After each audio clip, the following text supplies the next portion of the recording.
আগামী ফেব্রুয়ারিতে নির্বাচনের জন্য বাংলাদেশ প্রস্তুত বলে বিদেশি গণমাধ্যমে জানালেন অন্তর্বর্তী সরকারের প্রধান উপদেষ্টা ড. মোহাম্মদ ইউনূস।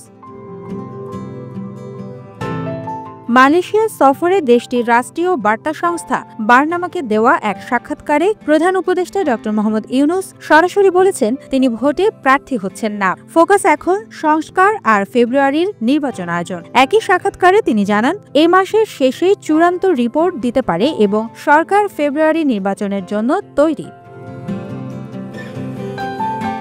এই টাইমলাইনের সঙ্গে বাইরের সূত্রও মেলে। গত সপ্তাহে এপি নিউজ জানিয়েছে অন্তর্বর্তী সরকার ফেব্রুয়ারিতে পার্লামেন্ট নির্বাচন করতে নির্বাচন কমিশনকে আনুষ্ঠানিকভাবে অনুরোধ করবে, সম্ভব হলে রমজানের আগেই। এর আগে জুনে রয়টার্সের প্রতিবেদনে ফেব্রুয়ারির সময়সীমার ইঙ্গিত ছিল।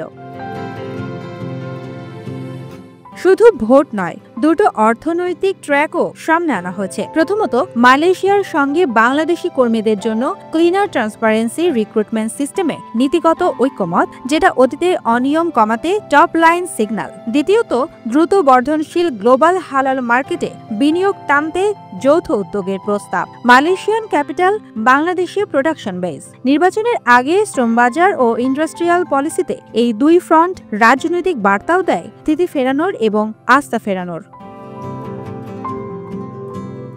তবে প্রস্তুত মানে কি?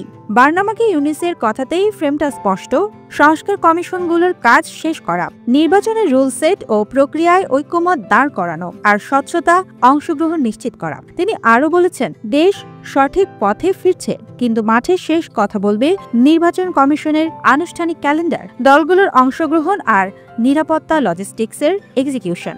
এই তিনটি এখন নজরদারির জায়গা।